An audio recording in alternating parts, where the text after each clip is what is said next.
So, if you're watching on Catch Up and you haven't seen these before, it's a creativity live chat where we have a conversation about all the things involved in being a creative. Hi, Akua.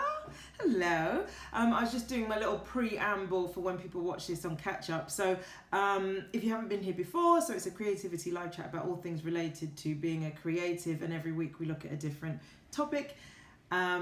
And recently, people who've been joining these conversations have been declaring like a 3-month goal that they would like to achieve, a project or something in their creative lives that they wanna make real. So this is a conversation about the toolkit required to make that work, or not required, but a toolkit that could be useful. Every toolkit, you literally talking about hammers and spanners and stuff. Everyone's got their own toolkit, different things in it. But these are my thoughts on what might be good things to have in that toolkit on this 3-month journey. And it's not even specific to a 3-month journey. It could be any length of project, however short. It could be a day's worth of work. It could be, a 10-year project. But just the things that would be useful to have on board if you embark on such a project.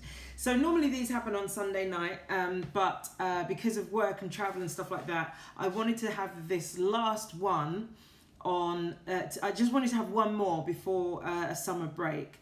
And so that's why this one is happening today instead of the normal Sunday evening. So I'm not sure who's around, but Rasmus has joined, Gwynnifer, welcome back, and Mandy has joined, hello. Hello. These are always on my Instagram story for another 24 hours afterwards, and then I put them all on YouTube. So there's 23 of these things, I think, on YouTube, and they're there forever. So, if you can't stay for the whole thing, or, you want to catch up on some of the old ones, then feel free to have a look on my YouTube, and the link is in my bio, and it's I think it's the first playlist that comes up on my channel. Martha, welcome. Insomnimum, what a great name. Insomnimum, hello. So I'm going to get started. And also, the other thing is that last week we had a really nice conversation, it was about fear. That part of it maybe not so enjoyable because fear is a difficult thing that all creatives have to deal with. But what I really enjoyed about this conversation is that a lot of people made this intention of declaring like a 3-month goal that they wanted to achieve, and the end point of that is the 2nd of September, which coincides with when I would be starting these live chats again after the summer break. So, with that in mind, if you are thinking that there's something that you want to achieve and you want a sort of, support or whatever, or you want to be accountable to something or someone, then, chuck it down in the comments. That's how people have been doing it. There's no you won't get any more or less out of this if you don't. It's just an invitation, and as with all invitations, just because it's issued, it doesn't mean that you have to take it up, but it's just an opportunity. If there is something that's in you that's just like, yeah, I have been thinking about this thing that I want to get started, and no, I haven't done it yet, but maybe now is the time that I could just chuck it there on the altar and just say, yeah, go ahead, I'm gonna commit to doing this thing. So feel free to comment throughout this conversation, and I'll put out the invitation again at the end before we finish, just to see if there's anyone that wants to take that on. I think about 10 people last week came up with things that they want to achieve, and the brilliant thing about it is that we're working across all kinds of disciplines. So there's screenwriters and novelists and chefs. Rasmus is a chef, and what else have we got? We've got artists, we've got painters, we've got illustrators. Steve is looking at being ordained as, would it be a minister? So people are sort of using this and interpreting these conversations however it fits for them. It's not like there's any one way that this works or is useful. It's like, even if your project isn't really technically creative, although I think everything is creative, then this could still be a support to you, just in terms of getting that impetus to get the ball rolling. A deacon, wow, a deacon, okay.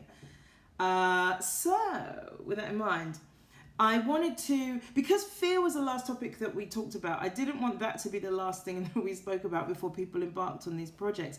And I was thinking in the week, what would that next topic be? And at the end of last week's conversation, I think I said love, but actually I want to save that one and actually talk about, you know, just throw out some more practical, but they're actually still in the realm of consciousness that we've been talking about.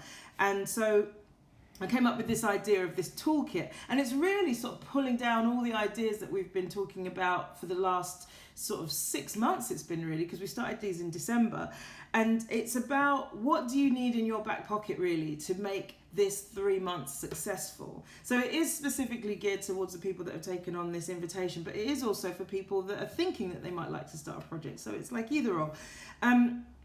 And so these are some of the ideas, thoughts, or whatever that I had about what might be required for that to put in your toolkit to embark on a project and be successful at that, i.e. be able to complete it. Hey Marshall, how's it going? So I'm just doing my preamble, literally just about to start and introducing this idea of this toolkit. So the first thing I think you need is a goal. And it's not just any old goal, it's specific. Because I think this is where sometimes people...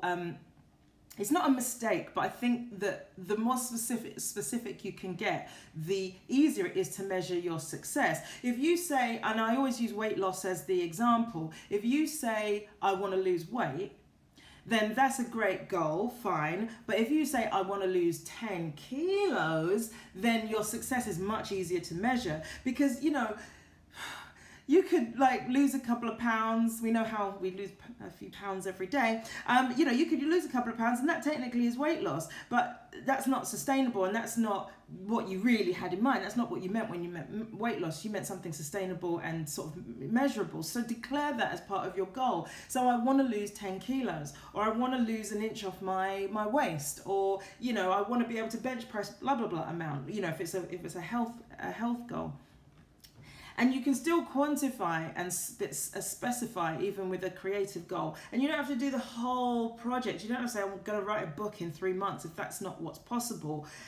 You make it, you take a chunk of that. So for example, one of our people on this is saying, I want to complete the research on my book within this 3 month period. Therefore, she'll be able to start writing the book. Oh, no, she'll be able to start plotting. She's going to start plotting the novel once she's done her research. So that's like nice and clear, and she's even got the 2 topics that she wants to research.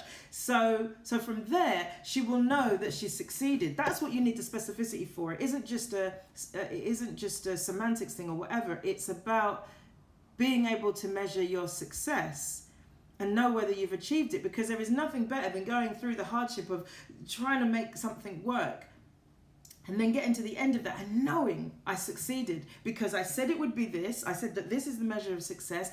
I have this, therefore I've succeeded. If you don't get specific, you kind of deny yourself that clarity of that experience of, yes, I did it. Rasmus says, backbone, motivation, desire, willpower, support, goals, and milestones. Yeah, I think you're saying that these are the things that would go in your toolkit. I would agree with most of those. Willpower, that's an interesting one, willpower. For those of you new to these conversations, sometimes I always go back to comments, and sometimes that takes us off on a little bit of a tangent, but it's always useful and valid. So I try to finish my train of thought and then go back. So willpower. Yeah, all right, I'll go with it. The reason it stuck a little bit is because I'm thinking of willpower in terms of, giving up smoking and those types of things where it tends not to work.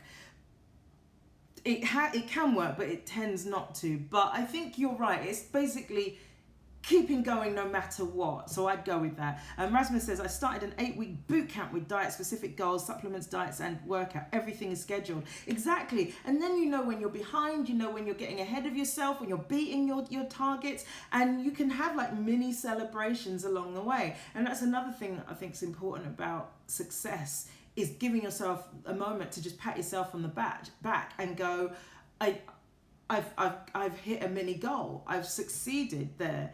Because gosh, I can't even explain. We all know what it feels like when you've worked really hard, suffered, struggled, late nights, really pulled this everything you've got out of you to be able to make something happen, and then it happens. That's a great feeling. So reward yourself.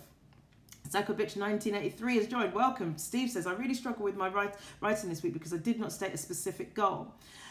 Okay, and Steve also says, part of my struggle is also because I'm mentally drained because I've set myself such rigorous goals these last few weeks. And Ryan has joined. Hello, Ryan. So, okay, so Steve, just to go back to that. So remember the conversation that we had around rest. I was going to come to rest anyways as one of the resources, but seeing as you brought that up now, rest is so vital. It's such an important part of the whole process. Like, I knew this woman who ran every single day, and she's from Scotland. She was working in London and she couldn't run because I think she had an injury or something. And she was like, oh, I really want to run. And I was trying to say to her, like, your body needs to recover. So running every day, this is probably a good thing. Your body is probably like asking for a rest, but she wouldn't have it. And to me, it's like, you have to look at what happens physiologically when you work out. You break down the muscles, then you have to rest for the muscles to be rebuild, and that's where your strength comes from. So that applies also to your working life. Is your rest is a constituent part of the process. And the other thing about rest is that you need to leave a little room. Steve, I'm going to say this word for you. You need to leave a little room for God. If you are not religious, then just take it as you need to leave a little room for the universe. The universe needs to, or God needs to do stuff on your behalf. But if you are beavering away the whole time, there's literally no space for that contribution to come in. So leave a little room for God. Leave a little room for the space, for the magic, for the wonder, for contributions to come into you. And make sure that that goal is something that you can own, that isn't going to compromise you. If you want to work hell to leather for a fixed amount of time, and you can own that, and you're not compromised in a detrimental way, then go for it. I'm not saying don't work hard, because work hard probably should be in this toolkit list. But if you're drained and it doesn't sound like in a good way, you don't feel spent in a good way. It sounds like it's not a good thing. The way this is what I'm getting from what you commented. Then I would say reevaluate these goals so that you aren't wrung out in a negative way, as a result of taking this thing on. There's no harm in reevaluating a goal if harm is coming to you. I don't know if I'm overreading into what you're saying, but just in case, I just want to be very cautious about this, that yes, hard work is fantastic. Yes, a challenging goal is great. But if it's something that's compromising you, then I would advise reevaluating the goals. Hey, Ryan. Hey, David. Hi, welcome. Hey, Ian. Afternoon. Yes, Ryan says you have to rest. If you don't, you'll burn out. Carly's joined. Hello. Steve says, I appreciate the reminder to rest, and for God, I keep forgetting this is a holistic process, whole body. Yeah, man. I mean, yeah, it's bigger than us, and yeah, there's an element of trust and faith one has to have in this process. That it's like I said last week, is like the experience, the goal and the desire and the ability to achieve it is all part of the one same thing. It's on one hand, and you can't separate the front and the back of the hand in the way that the goal and the ability to achieve it is in one hand. So trust that fact. If you've come up with this goal, then you have the ability to achieve it. You don't have to force, will to power, kind of force this thing into being. There can be an ease and a grace to it. You can dance with it. So that it isn't exhausting. And if it is becoming mentally exhausting, it may be because the mind has taken control of the situation, rather than, like you say, allowing your whole body to dictate how this thing is going to go down. Because when you involve your whole body in the decision making, your whole body will definitely call for rest. Your whole body would never say, flog me till I'm exhausted.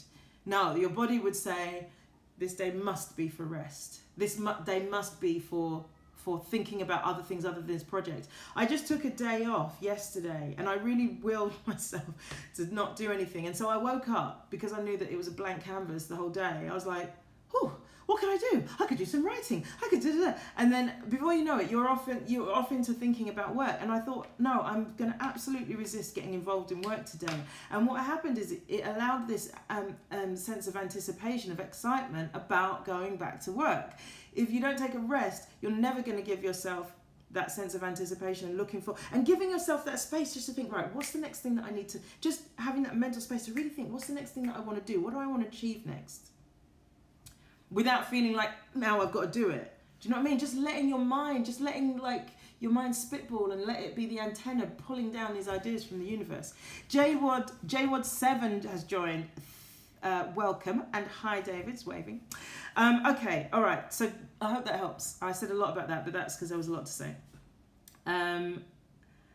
Okay, Steve says, I have to pick up the kids from football practice, soccer, or football, I don't know. All right, so back to the goals, because we just took a little tangent on rest, but I think that was an important one, and I was going to come to rest anyway. So you got your goal, specific. End date, must, because otherwise, how you could be working forever. You just want there to be an end point so that you can that sort of concentrates your efforts and energies into one specific period of time. And it doesn't have to be a long period of time. It could be whatever you want it to be. I would caution against them being really long, because unless you're going to break it down into smaller chunks. So a year is probably the maximum you want it to be, without there being chunks in, well, probably less than that, I would say. In fact, you know what? It's probably up to your own judgment as to what, depends what the project is and depends what you're trying to achieve. But I think if your goal, if your endpoint is like 2 years or something, then it might not be until the last 18 months that you realize you're not making you're not going to hit your target, and then you've got this 6-month panic. So the more you can break it down into chunks. I mean, I sort of have got sort of 1 year things going on, then 6-month things, 3 months, a month, a week. So like, for example, I know every week I want to write 3 chapters of this book. And so therefore at the end of every week, I have this measure of where I'm at with my goal. And if I only write 2, I know to write 4 the following week, or, just to review the whole thing. But an end date, a general end date for your project, will also help you to know that you've got that you've hit your goal, that you've succeeded. Then a plan. I mean, we're basically going over the work smart thing, but these are the things that I've called it a toolkit this time, just because. A plan. So there's no point in having a specific goal and having an end date if you don't know how you're going to achieve it. But I think it needs to come in that order. Well, first of all is the dream, and then comes the goal, and then comes the end date, and then comes the plan. How the hell are you going to actually do this? How are you going to achieve it? And that's up to you. That's sort of dependent on what it is that you want to do, how it needs to be done, where you are in your where you are in your development. Because maybe part of your plan is training. It doesn't necessarily always mean get started straight away. Sometimes a plan might mean, right, now get myself educated in this field. In a way, that's kind of what that novelist that is doing her research is doing. She's sort of educating herself about the topic before she actually even really starts the project proper. Because and also, once you have your plan, have an action that you take immediately. Immediately you come up with the plan, immediately you must take action. Because if you don't, what you've got, all the dream, the goal, the end date, the plan, it's all just a good idea. And I don't mean good idea in a good way, I mean good idea in a sense of like, we've all got good ideas. We've all had good ideas. I spoke to someone the other day who's got an idea for a book, and I'm just in my head, I'm like, you're not going to do it. You're not going to do it. Real talk a second. You're not going to do it. Because the way this person was talking about it, it didn't sound like there's action being taken. A lot of talking about how good an idea it was, but not much conversation around how this person is going to get started. I want them to prove me wrong. I want them to get started. I'm almost going to start goading them, going, "You're not going to do it." Just to make sure that they do it. So you've got to start the ball rolling. Either put money down, but get a schedule together. Like Rasmus is saying with his boot camp regime, there's a schedule there. That's an action that you can take.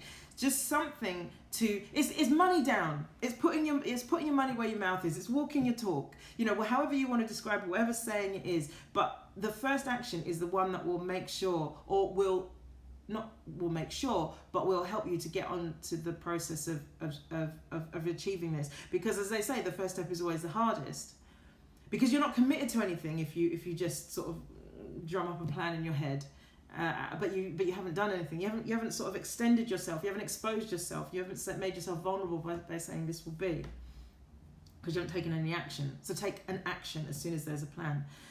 Then the next thing off the back of that is making a stand that this will be so. And this is so important, because if you don't, then excuses come in, basically, or what we call circumstances gets in the way. And sometimes those circumstances, because they seem so real and so legitimate and so appropriate and but ultimately, if you let circumstances get in your way, then they will get in your way. If you want to get something done, then you will get it done. If not, you will use those things as excuses as to why not. I wasn't well, and my kids were doing a thing, and no. See, what happened is somebody, a woman at work left, and so I had to take on her stuff. Cool, and I'm not. There's no judgment, but what I'm saying is, if you have committed to something and you make a stand for it, as in this will be so no matter what, then it will happen, and you'll find a way to navigate around these things rather than say, there you go, I tried. That's not to say that there aren't major things that can happen in our lives that mean that we have to reevaluate, but you'd be surprised what people are willing to do when they really, really make a stand for something. When they really mean that this is going to be no matter what, that sometimes they find ways around these things. Because, there are people in much more challenging and difficult situations than our own who are making things happen every day. And they don't have the privileges and the resources and able-bodiedness and all kinds of things that we have, yet they are doing. So one must just observe oneself when one lets circumstance get in the way. And the way around that is just to make the stand for yourself, just to say that this thing is going to be no matter what. Maybe I have to move the end date, but it will be no matter what.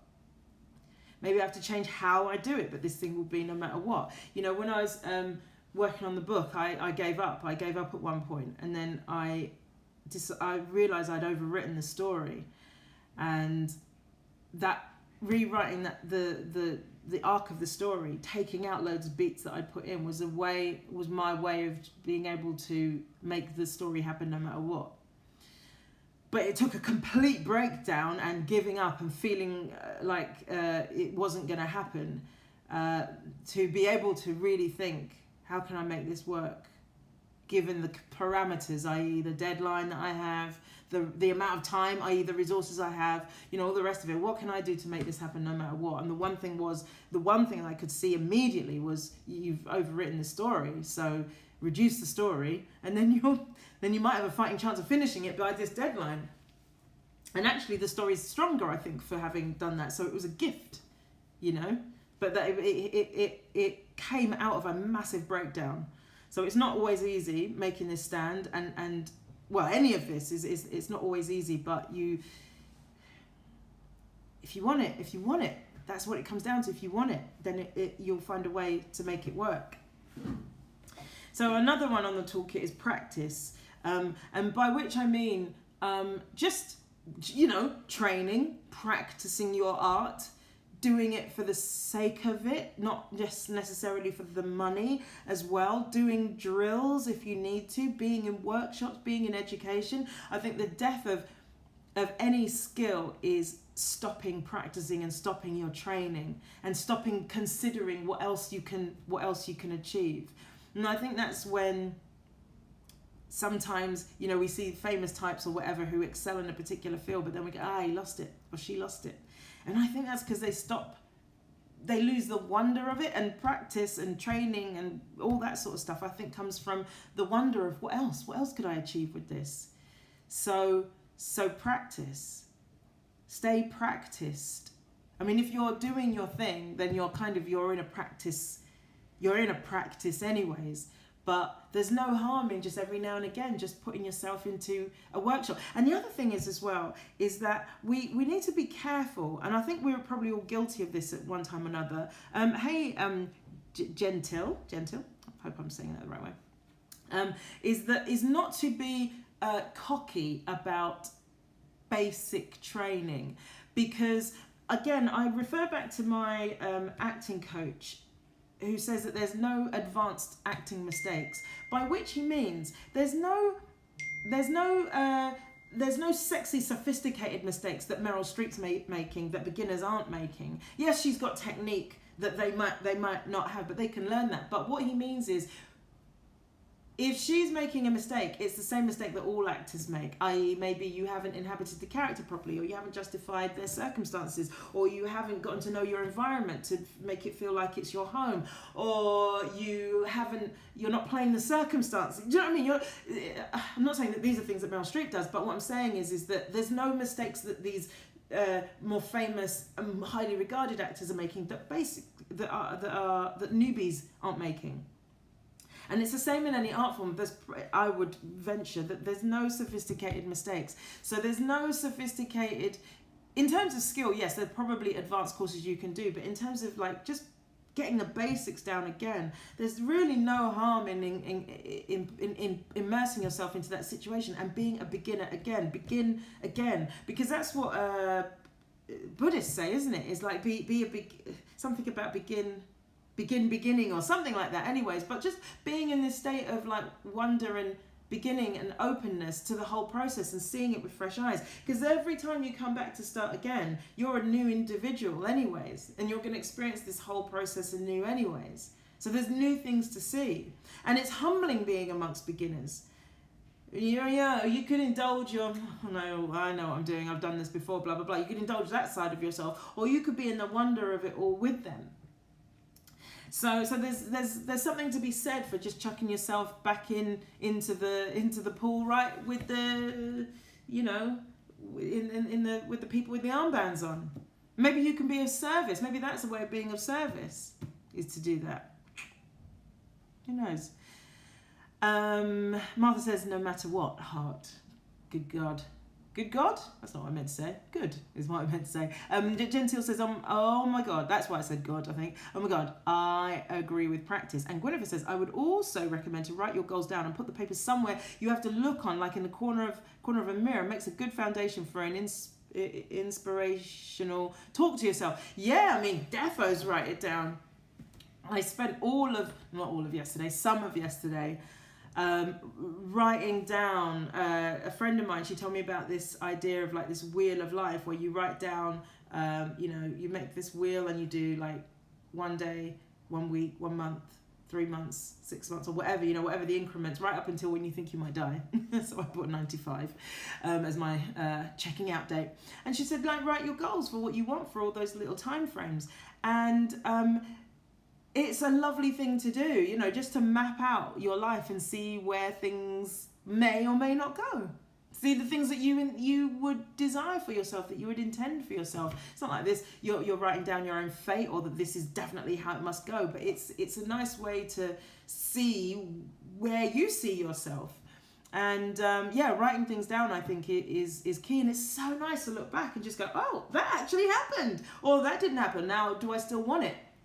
So I used to write in the front of my diary what I wanted, because I do paper diary, I'm old school, and so I would write down everything that I wanted to have happen in the various areas of my life that year. And then, around December time, I'd completely forget it every year, and then sort of around December time, I'd be like, oh my gosh, let me go back, let me have a look, and I'd sort of cross through the things that didn't work out, put a nice big tick next to the things that did, and it was a really nice way of just evaluating your own progress. Gentile says, true, Gwyneth, I have my goals staring at me every time I wake up. That's the way to do it. If that's what works for you. I mean, some people, they know their goals so well that they don't need to write it down, but it's like, again, toolkit. You put in what you feel you need. But I think writing stuff down is a really good one. Holder Black, welcome. Gilsey PT, welcome. All right, so we've got a goal, we've got an end date, we've got a plan, we've got a stand, we've got practice, resources. So I always say this, and I'll just say it one more time. I don't need to go into massive detail over it, but you have a lot of resources in your network, in you. So make sure you take account of all of those things and utilize them, because what you think you might be missing, you might know someone in your network who does have that thing or have access to whatever it is that you need. Also, don't worry about trying to do things with the very best equipment or with the very best people or whatever. There are people immediately in front of you who may not have the, this is if you're doing a project that requires other people. They may not have the skill set maybe of the top flight people, but they have the enthusiasm and the desire to get involved, and they're passionate maybe, and they like you. If they're in their network, chances are they like you, so they will want to help you. And don't underestimate what people who are professionals are willing to do as a favor. I've been surprised time and time again about what professional types are willing to do in terms of getting involved in like little short film projects and things like that. So ask. Just ask. All that can happen is if they say no, and even if they don't say no nicely, that's their problem. It's nothing to do with you asking, as long as you asked in a good way. Because I've been approached by a couple of people who I wanted to school them on how to approach people, because there was somebody whose film I gave them money for on Indiegogo. I was just like literally skimming through Indiegogo. I thought, I like the look of that, let me give them a little bit of money. And then he hits me up on Instagram going, "Hi, would you like to sponsor my next film? Here's the link." And it's just like, okay, first of all, who are you? Because it's probably been a year or 2 years since. Second of all, how about a thank you for sponsoring me the last time? How about being in conversation with me before you hit me with, "Can I please have some money?" You know what I mean? All these things. So I think there's a grace and a way of asking for help with people. But I think if you can get the tone of it right, be okay with them saying no, then I think there's no harm in asking. And you'll probably be surprised in terms of what you can have somebody give you or gift you. Always Pro Barbers, welcome. And Jen Till says, "What's the best way to approach people, especially the ones you want to mentor you?" Hi, Alistair 10, welcome. Okay, so let me see. If you wanted somebody to be a mentor, I think get to know who they are first of all, so that they feel you've just done your research rather than just sent them a cut and paste email, because I've had those as well, which are kind of, they're frustrating, because you just think, I want to help you, but I can totally see that you've probably sent this to like 100 people, so this doesn't matter at all. So let them know in your communication that you know about them and that you've done their research, because then it'll feel like it's a specific conversation between you and them, rather than that you're just scattergun trying to just find anyone. Be humble, I think. Expect a no, but hope for a yes.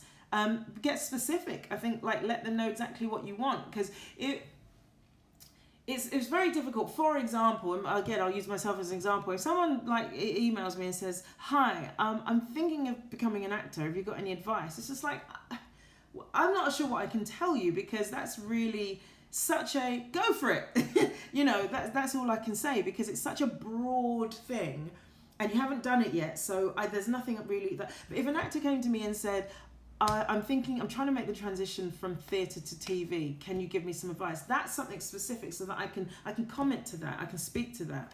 So I think be specific about what you would hope to get from the conversation. Maybe make yourself of service as well. See how you can make a contribution to them. Like I mentioned this before, but I had an actor contact me and basically offer his services, and yeah, but he's basically asking for a job. But the way he languaged it made me remember him and just think, cool. If had I been cast in something, were there something, I would have totally considered him because of the manner of his approach.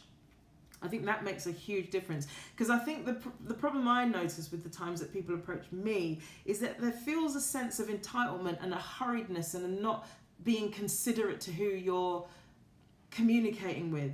And that's what lets a lot of people down, I think, in the way that they approach people. And they try to put everything they want in that one communication. Whereas really, if you're asking for something, you're going to be in relationship with them, and in which case there's going to be a conversation. It's not going to be like you're going to go, oh, please can I have blah blah blah blah blah blah blah, and this is why I need it, and da da da da. Let them answer you, let them ask, let them engage them, interest them, so that they wanna find out more, you know? And keep it short. After all of that as well, keep it short, because if I see an email that's like, 4 or 5 paragraphs long, or not even broken up into paragraphs, it's a big chunk of text, I won't read it, because I just can't take that stuff in. And I think a lot of people are like that, especially if people are busy. I'm sure, some of you guys are like that too. It's just like, if you just see a wall of text, especially from someone you don't even know, you're like, let me deal with that, I'll deal with that later. And I never get around to reading it, or if I'll wait until I'm on a train or something like that, and I've got spare time, then finally I'll look at it. So I hope that's helpful in some way. Rasmus says, my phone is breaking up, but not... Oh, right, okay. Cool, his phone is breaking up. Okay. And Gil CPT is giving us a thumbs up, and Alistair says, I see. All right, so goal, end date, plan, stand, practice, resources. Just that other thing, just a reminder as well, the thing that Tony Robbins says is that people often feel like they lack resources, but really they lack resourcefulness. So that's that thing I was saying of look inside your network, see who's there, and remember to consider the things you might not think of being able to speak a second language as a resource, but it really is. It's up to you as to how it can be a resource, because it depends what it is you're trying to achieve and what you're up to. But there's so much more in you and in your network of friends and colleagues and connections around you that is a useful resource if you really think of it that way. And I say this whenever resources comes up, make a list. Really sit down and make a list, and you will be surprised. If you can draw, even though your what it is, your creative life isn't about drawing, if you can draw, that's a resource. If you're good with numbers, that's a resource. Really good with numbers, not just like, oh, I can add up, but if you've really got a skill set in that area, all these things. Okay, so Martian says, must people overlook giving value to their mentor first? Most people, I think you mean, yeah. Overlook giving value to their mentor first and then ask later when it's appropriate. Sometimes the ask is months later. Yeah, exactly. It's a two, obviously in a mentor-mentee relationship, primarily the mentee is the one that's going to be benefiting from it. But yeah, there should be a point, you're right, where they should be saying to their mentor, listen, and if there's any way I can be of support to you, please let me know.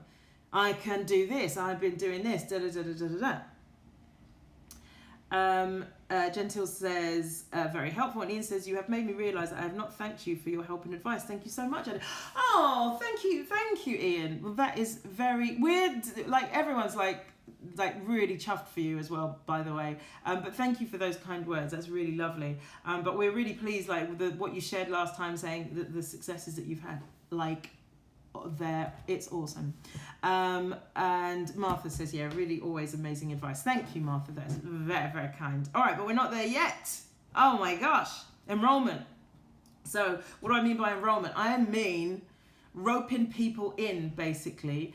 Thank you, Gentile. Oh, thank you. Oh no, everyone's like, oh, thank you, Alistair. Oh, Ian, thank you, guys. Okay, so enrollment. Enrollment means,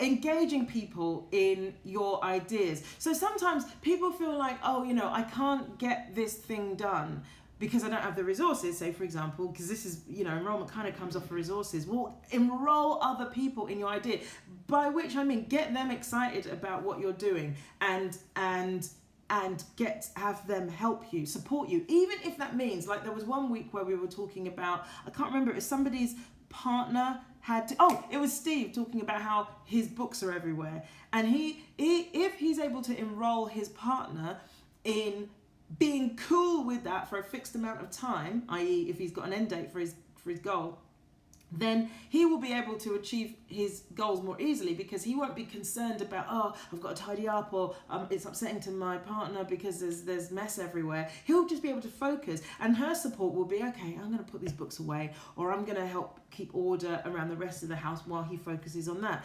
That is a resource, that is a contribution that Steve can enroll his partner in helping him achieve his goal.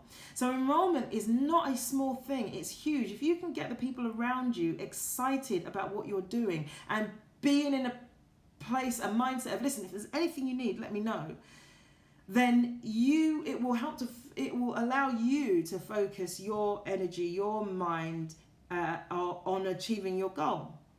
So enroll people, even if the enrollment is just about getting people to be your cheerleaders, then that's a resource that you can have, and that's a way that other people can make a contribution. And as soon as you involve other people in what it is you're trying to achieve, the more energy is in it.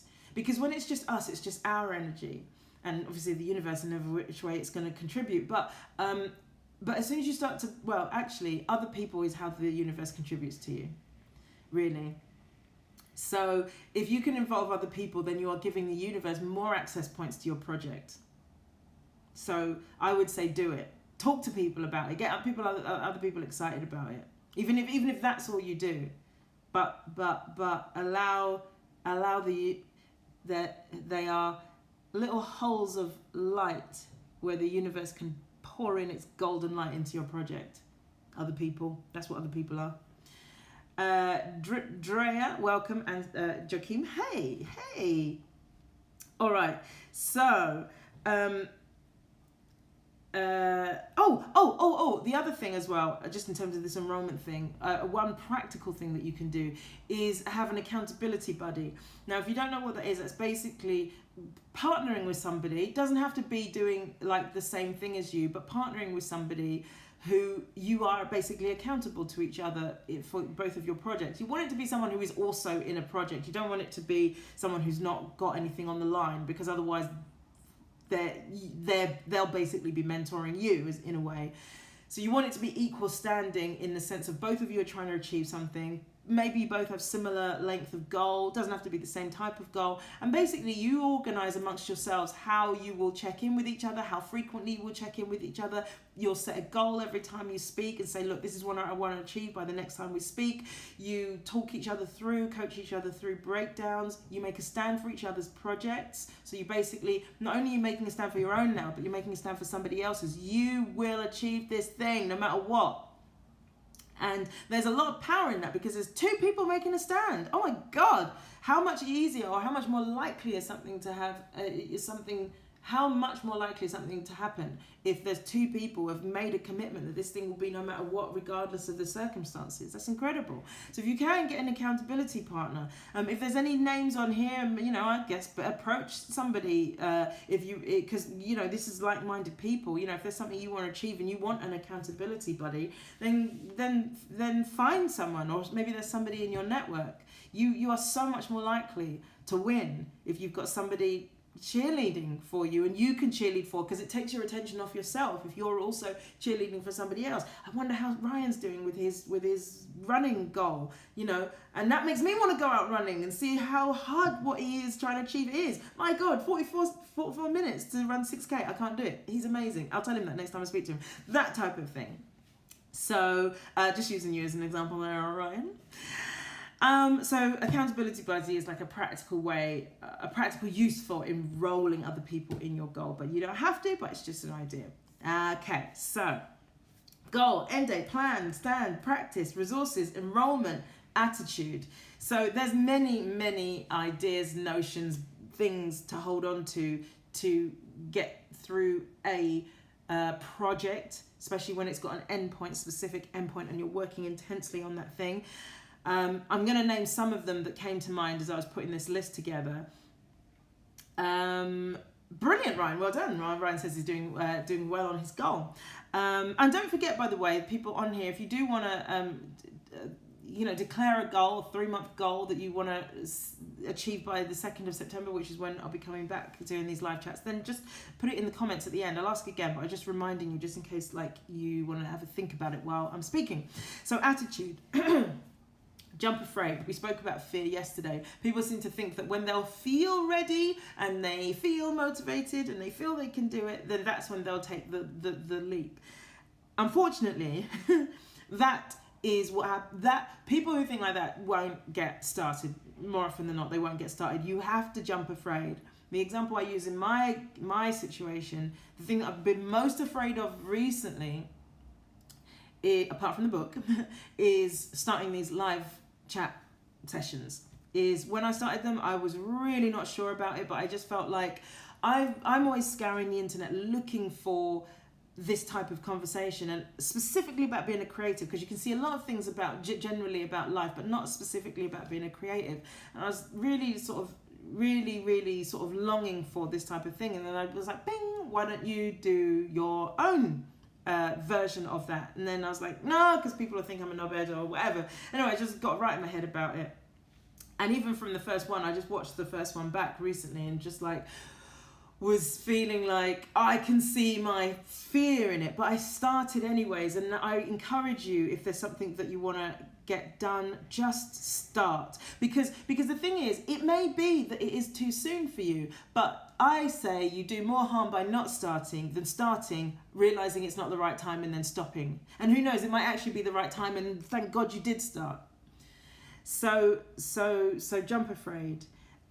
Expect rejection. Expect it. Hope that it won't happen, but expect it. So that's, the fear of it is something that sometimes stops people making a jump. Expect it, because then, it's part of the course. It is absolutely a constituent part of what we are doing is rejection. So expect it. Don't try and avoid it. The only way to avoid it is by not starting. And then, in which case, good luck. You're not going to achieve anything. You're not going to achieve any of your goals. So just jump afraid. Expect rejection. Expect suffering. This book I'm reading at the moment, which I really I'll do an Instagram post to recommend it, but I think it's called something like The Subtle Art of Not Giving an F. And one of the things that he talks about is that suffering is an inherent part of what we do, and that it's not so much that you can stop suffering. It's just like you have to just choose what you're going to suffer for. What is the thing that you're going to put yourself through, the late nights and the feeling rejected and the exhaustion and the whatever it is, what are you going to suffer for? So it's not a case of how can I not suffer, but it's choosing what you're going to suffer for. And if this goal is worth it, if you want it enough, then this will be the thing that you suffer for. And actually, if you realise, I don't want to suffer for this thing. I know I'm going to suffer, but I don't want it to be for this because I'm not feeling it. Then pick something else, or don't pick anything at all. But pick something else, basically. Expect success as well. You expect suffering, yes, but expect success. And the more you have your goal, your end point, your plan, your stand, the more likely you are going to experience that success, the joy of the success. And success feels so much more joyful when it's come from suffering. As in suffering for the right thing, not pain and horridness and being abused or something like that. I'm talking about suffering you've basically chosen to put yourself in. So I'm suffering writing this book. I genuinely am suffering. Only because, it's an interpretation suffering, I guess, in this case. But I know the joy I'm going to feel when I finish this thing. When I see it on a bookshelf, I'm just going to be so joyful. And I'm sure that, when Ryan hits, 44 minutes, or when George finishes her research, or when Steve is ordained, the joy of that from going through everything you've been through to get there is going to be immense. Immense. Remember that nothing matters, guys. Nothing matters. Nothing matters. So there's no right and wrong, because I think sometimes it can feel like, if I don't do this, then it's wrong. Or if I do this, then, I should have done that. Or I could be doing that. I haven't got a goal. Or I haven't made a stand. Or I let circumstances go. It doesn't matter. Nothing matters. So just let yourself off the hook. Nothing matters. And sometimes nothing matters can feel like, nothing matters. It can feel quite deflating. But the great thing is that nothing matters. That it doesn't that it doesn't matter that nothing matters. It really doesn't matter. So do it or don't do it. It doesn't matter. So if it doesn't matter, well, I might as well do it then. Because if nothing matters, then it doesn't matter either way, and therefore either I sit on my ass or I do it. So I might as well do it because nothing matters. And that's, if you really get that, then that's freedom, because it doesn't matter. You know, life is just going to carry on regardless. And, well, if that's the case, if it's going to carry on regardless, then I might as well do the thing that I love, do the thing that I've been longing to do, create the thing that I've been longing to create, experience the things that I've been longing to experience, and be able to look back on all of this and say, I did it. And if you don't, it doesn't matter. It really, really doesn't matter. Let me just go back here. Okay, Steve says, I wanted to use that jump afraid phrase in my writing this week. Where does it come from? Well, I think Viola Davis is where I think I heard it from. But I mean, it's essentially feel the fear and do it anyways. It's all that same wheelhouse. But yeah, I think Viola Davis is the one that says jump afraid. But yeah, you might want to just Google that and double check. And Ryan says, I really enjoy these chats. Good place to get ideas and discuss. Great, I love that. Holder Black says, gonna sign up hopefully for my second half marathon. Thanks for the motivation, Andy. Okay, Holder Black. Sign up today. Don't hopefully do it. What's in your way? Why hopefully? Just sign up. Congrats. And let me know that you did it. Drea says, GTG, I don't know what that means. Gwyneth says, practice creates masters. Yes, my acting coach, a lot of the things he says I think are applicable to many fields, but he says that mastery comes from familiarity, and in the context he's talking about is for actors to get to know their scripts, because some actors don't like to know their lines before, and literally like on the job I'm on, some actors are just like in fact I do it as well, stumble through in the rehearsal and then go away and learn the lines, whereas he would advocate for really being on top of your lines beforehand, and that gives you a certain creative freedom. So yes, Gwyneth basically. Tom, hi.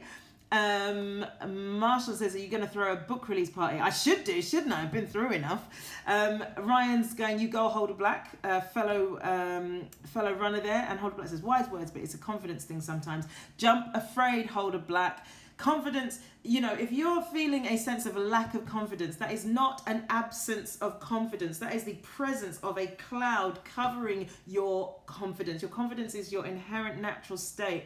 Let that cloud pass. Book yourself into this half marathon. Let me know that you have done it. Recovery. So, this is an important one for your toolkit. Whatever happens, sometimes things are going to feel shitty. So I heard Denzel Washington say this, but I don't know where it came from. Fall down 7 times, get up 8. Sarah Millican, who's a British comedian, she says if she has a bad gig, she allows herself until 11 o'clock the following day to be in a bad mood about it or be affected by it, and then it's gone. You gotta let these things go. You gotta be able to recover. You gotta have this mental toughness. Again, this is something my acting coach sort of introduced to me, this idea of mental toughness, i.e. not being hard or hardened. You keep your vulnerability, but you also have this resilience to recover. Jim Belushi, my acting coach did a talk with Jim Belushi, and that was one of the things that he said is like, you can be an actor on set, someone said something that's pissed you right off, but then within seconds you've got to be able to recover and be able to go back into the scene, because the one thing you're there to do as an actor is to act, and if you can't do it because somebody annoyed you, then you're in the wrong job. The analogy he used was of a baseball match, because I think somebody had asked him for some advice for actors, and he was like, you know, the pitcher hits it, and he says the hardest part of that is when that happens. And what he was basically saying is that you don't know whether it's going to turn into a home run or whether it's someone's going to catch it or whatever. And in that time, as the not the pitcher, who's the guy that hits it, the batsman, you have to recover and be able to do it again. Possibly. I don't know how baseball works, but you got to recover. So recovering. Also, under the banner of attitude, we actually don't deserve in the way that I think sometimes self-helpy type conversations say we do. We don't deserve to achieve our goal. We don't deserve to lead an extraordinary life. We don't deserve all these things in the way that sometimes it's spoken about. But what we can say is that we can earn it. So earn it. So go out there and earn it. Use your toolkit and earn it. Don't expect it. Don't think you deserve it, but just earn it.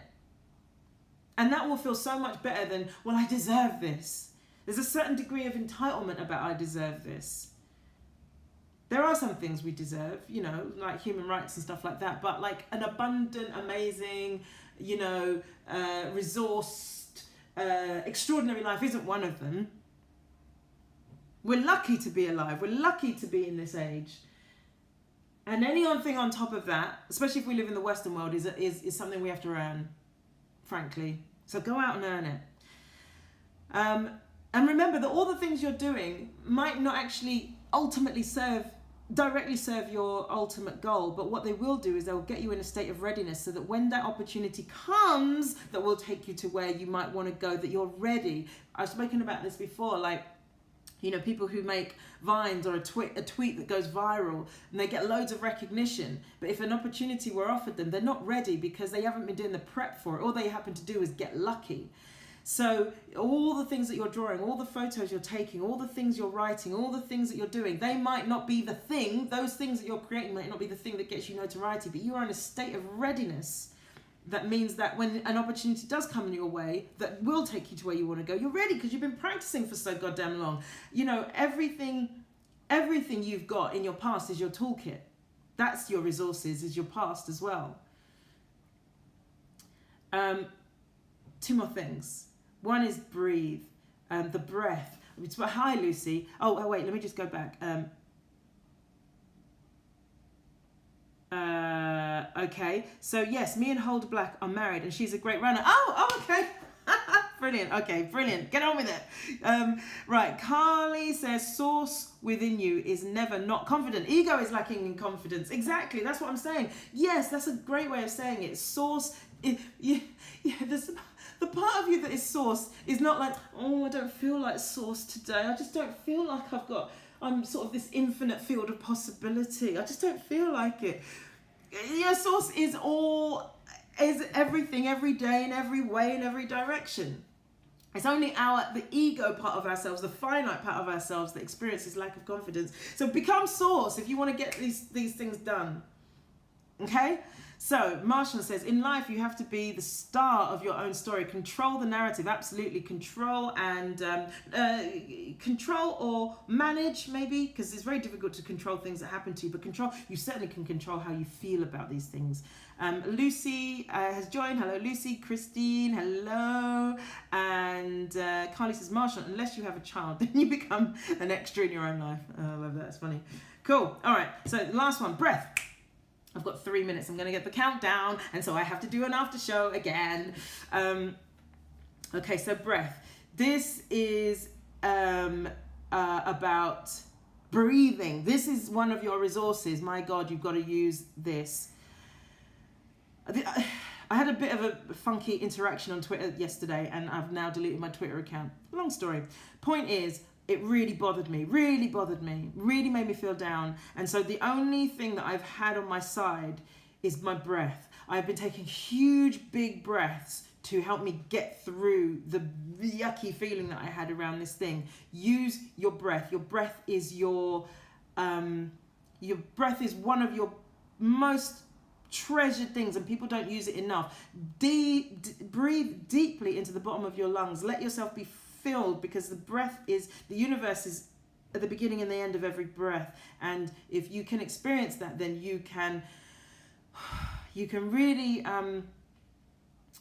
ground yourself and have your feet on the ground. Oh, cool. Thank you for these comments, Steve and Carly, about this.